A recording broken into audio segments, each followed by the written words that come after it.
Today's episode, we're going to be discussing everybody's favorite topic, school. Not your everyday typical school though, rather the kind that involves superpowers. And I don't mean the unobtainable superpower of popularity. In fiction, there are a lot of famous schools, but when looking specifically into the manga and comic universes, two stand out as some of the most well-known, UA from My Hero Academia and Xavier School for Gifted Youngsters. Both of these schools put students through rigorous studies and practical components, everything from your basic school studies to practical applications where they can train and use their powers and apply what they've learned in real life and death situations. But it does have me wondering which of these schools is actually better. For instance, if a superpowered adolescent was debating between going to one of these schools, which is objectively the better one to attend? To answer this question, I've broken down 5 main points we'll cover, those being the faculty of the school and how well they're suited to teaching, the actual in-class lessons that are taught to the students, the better facilities for practical lessons, extracurricular activities for students, and finally, the big one, the safety of these schools, and can they protect their students from both outside and inside threats. In each category, a school will be rewarded 1 star if it does that particular point better than the other school, and by the end, whoever has the most stars will win the title of best school. Now, with that breakdown, let me just say quickly, there will be massive spoilers for My Hero Academia, so if you haven't finished it completely, don't watch this video yet. The same goes for X-Men. I'll be covering multiple comics, films, and television, so you've been warned. Now, strap on your yellow spandex and let's get plus ultra. First, let's break down which school has the better faculty, because without good teachers, how can you expect to raise good students? Let's start with the X-Men. Now, depending on which run you're reading, Xavier School has had many different teachers, and if you watch just the films, there's not a lot of school stuff going on. So, what are their qualifications? Let's start with Charles Xavier. He's got a bachelor's in biology from Harvard, doctorates in genetics, biophysics, psychiatry from Oxford, and a PhD in bioanthropology from Columbia. Holy shit, I can't believe I said all of that without messing up the take. All this definitely looks good on a resume. He's the head of the school and primarily fills in where he's needed, and is always there to comfort students when they're having trouble, either with their powers or even just life, putting that psychiatry qualification to good use. And the psionic powers help too. Cyclops teaches geometry, which makes you think why? Okay,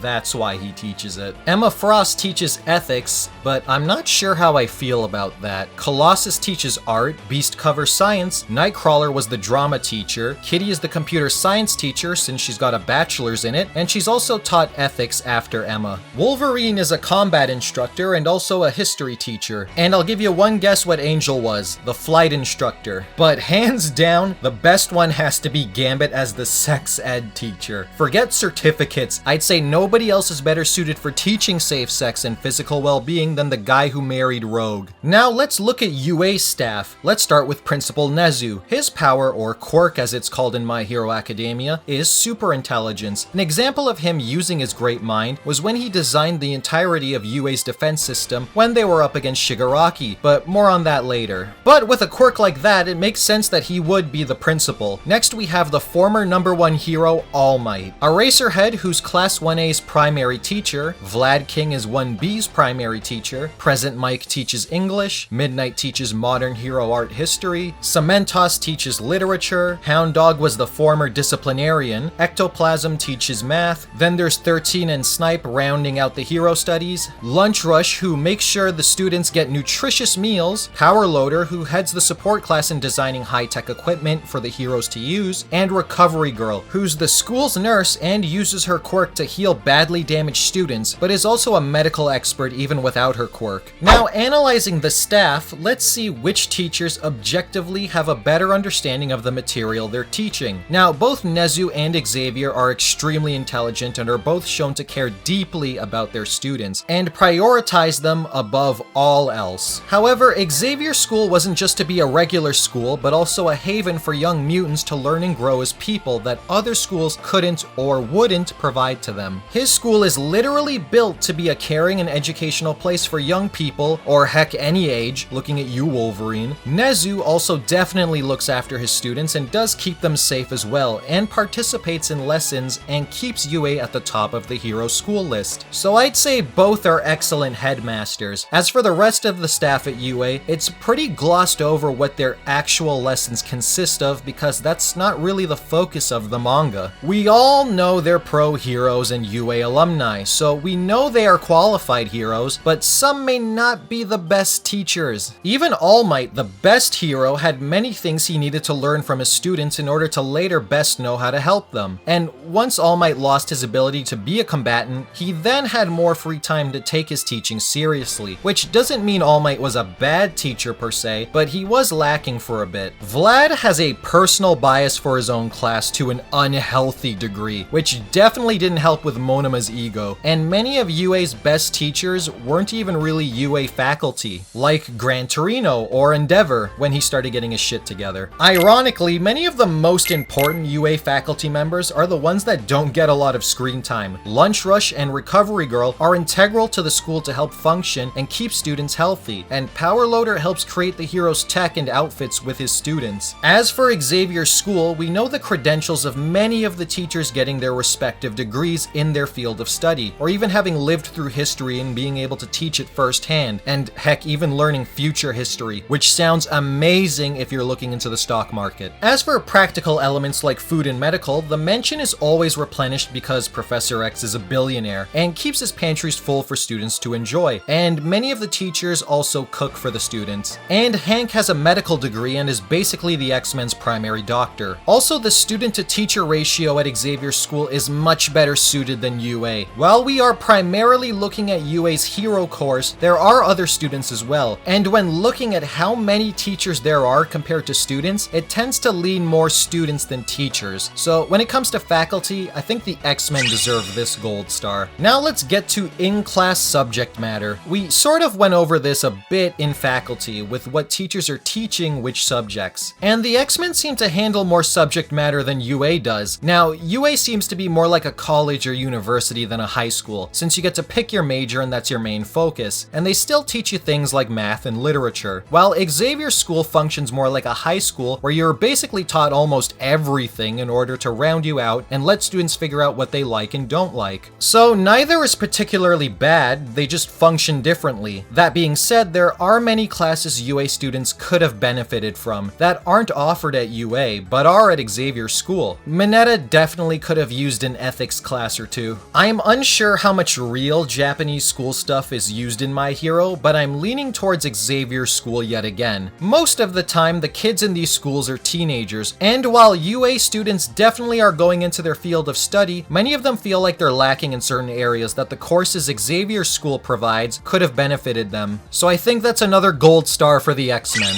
Now, this is where the fun begins. Field practice. Taking what you've learned in the classroom and applying it to both training and real-world missions. Now, let's start with the X-Men. They have access to the training room, which is exactly what you think it is, a room where they train. But they use sophisticated technology in order to create real-world threats they can come up against. They can create things like weapons firing at them, or even Sentinels, which are giant mutant hunting robots for a quick summary. And then they can also fight people like Magneto and the Brotherhood. It's advanced machinery that can adapt and learn and use that on the students in a controlled environment. With varying difficulties, it's an excellent way to train. As for UA, while lacking a danger room, they have a huge area filled with many different environments that heroes may find themselves in, such as different terrain, weather, enemies, and other hazards. And because of the massive size of the area, it's perfect for developing their quirks and using them in a safe environment to learn more about their advantages and disadvantages. Now, you might be saying that's all well and good, that they can practice on different terrain, weather, and whatnot, but the danger room can create all those things too, and you'd be right. Here's the issue with the danger room. There's only one of it, and people can hog it. And then yes, you are left with a ton of Xavier's acres of lands to practice upon, but you lose out on all that different terrain and hazard features that the danger room gives you. While UA students have many more facilities they can practice on. Not only that, but UA students also have lessons against their teachers and each other. They conduct multiple tests that the pro heroes set up from their own personal experiences, and even teach heroes heroes not just combat, but what to say to scared citizens and how to prioritize combat or prioritize civilian safety and function in a group. The X-Men do this as well to an extent, but not in such depth, especially practicing saving other people. They're more thrown into the fire and have to listen to orders given by their leader, which isn't ideal when dealing with students who aren't fully aware of what they can and can't do yet, even if sometimes it does work out. UA also has practical applications and offers internships where students can go outside UA to learn from other heroes that UA has signed off on and believe to be good places for them to learn. And the mentors take their newfound students very seriously because they can be subject to discipline if they put the students in any real danger. While not a controlled environment like their school, it's not supposed to be. It feels more like a good in-between when it comes to school gym practice and life-threatening missions, so this star definitely goes to UA. Next, after going through classes and fighting villains, students need a chance to have some fun, and that's where extracurricular activities come in. So let's see which schools offer better service for our students. Now, UA has many activities like the school festival where they were able to create whatever idea the class agreed upon and were able to put on a show for friends and other students. They had live concerts, plays that frankly just by the name alone I wanted to watch, and tons of food vendors. It was a good time to relax and enjoy normal social life. The students were also allowed to hold Christmas celebrations and parties at their dorm to unwind and have fun. As for the sports festival, I'm unsure where you want to place that, but it was still outside of class and UA students were able to test their skills and compete in their school environment, which also helped to secure future positions for them down the road as pro heroes, having been broadcast live and many heroes watched and took note of who they liked. Now, as for the X-Men, there's not much in terms of doing stuff at the school to unwind or have fun. They do have parties for Christmas and have parties for when it's a student's birthday, and occasionally play basketball since they have their own court, but that's pretty much it. There aren't any big festivals held on the school grounds and no clubs to join or anything like that. Usually if anything is going on, they need to leave the school to attend it, and it's not during school hours or formally endorsed by the school itself. Heck, I mentioned celebrating birthdays, but when it was Jubilee's birthday, she wanted everyone to go with her to the arcade to celebrate her birthday, but that got shut down real fast. Now, granted, Magneto was now in charge of the school, but still, you couldn't even let Jubilee decide how to celebrate her own birthday. Damn, while reading this, it just went through my head. I wonder what twisted things Mineta would want to do on his birthday. That aside though, for these reasons, I'm going to give UA this star as well. Now it all comes down to our last and arguably most important point, the safety of the school and its ability to protect its students. Absolutely nobody wants to attend a school where they are in constant danger. That being said, both of these schools are guilty of putting the students in danger, but we'll cover more of that in just a second. First, let's look at each school's defensive measures. UA has a state-of-the-art system that was put in place after they had some trouble with villains that made the security of the school much better, and they had constant monitoring during school events by other pro heroes outside the perimeter of the school to stop incoming villains. They also have the UA barrier that activates if you're not carrying a student ID card or special pass to keep you out of the school. Then the school upgraded further and put even more points into its defense stat. When the school is threatened, it can take shelter underground through a vast array of tunnels going for miles. And not only can it go underground, it can actually move under these networks of tunnels to an entirely new location, moving sections of the school to a new safe zone away from the threat. Now that's what I call some good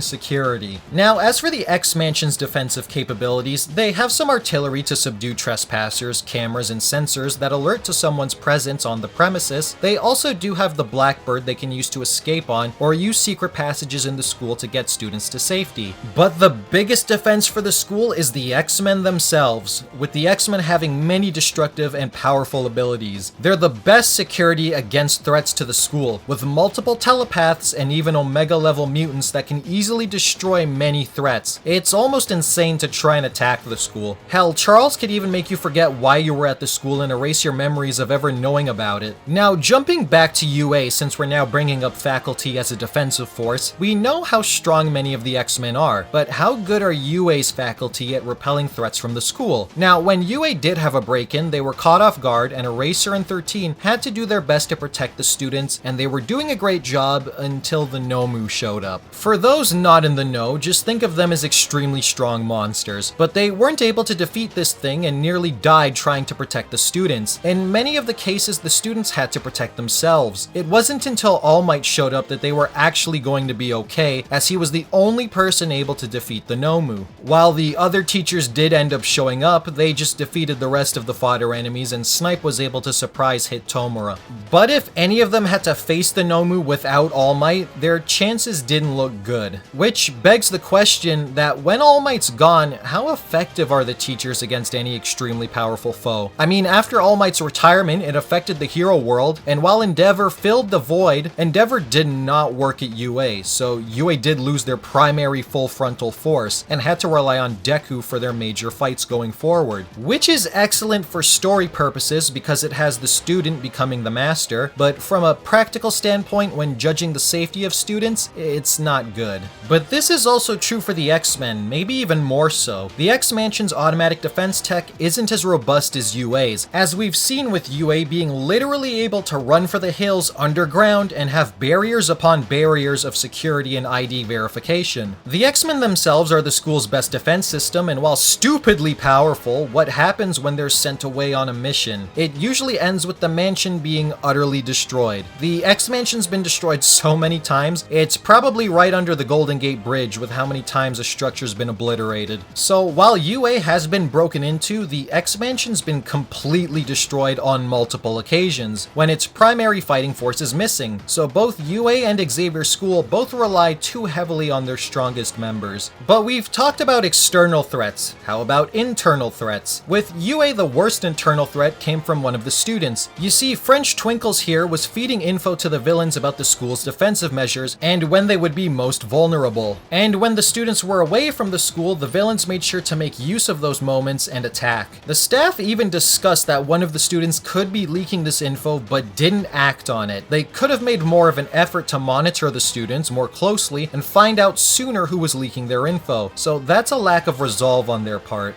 But the X-Men wish that's all they had to deal with. Many of the students end up being internal threats, like Jean Grey, or prior to Madeline, Jean Grey. Okay, in all seriousness, others have screwed the X-Men over too, like Colossus, who ended up not just betraying the X-Men and getting many of them killed, but also helped kill Captain America and Bucky, and attempted to kill Wolverine, which didn't end well for him. Cyclops, with the power of the Phoenix Force, killed Xavier's in Avengers vs. X-Men. Angel ended up becoming Archangel and served Apocalypse. This next one hit deep because I love Beast. But he killed Wolverine, resurrected him and wiped his memories, then used him as his own personal weapon, which Wolverine didn't like, to put it mildly. I could go on, but the X-Men have a long history of betraying each other. So now, after looking at internal and external threats, have any students been harmed in these schools? Yes, to both sides, but let's start with UA again. The students have been hurt on multiple occasions and needed mending and sometimes a talking to try and help them mentally as well. Like when Uraraka was blaming herself for Night Eye's death and had to be reassured it wasn't her fault, and when she was in anguish over Toga's death. Bakugo was also kidnapped by villains because they never found the mole in time who leaked their location when leaving the school, but he wasn't severely injured and was able to be rescued. But again, it was by students and not the staff. However, I do give credit to All Might for at least helping secure the students' escape. And while none of the students have died, Bakugo came very close to death but was saved by Edgeshot. A member of the staff was killed though, and that was Midnight, so UA has no student deaths to speak of, but many injured and one very close call.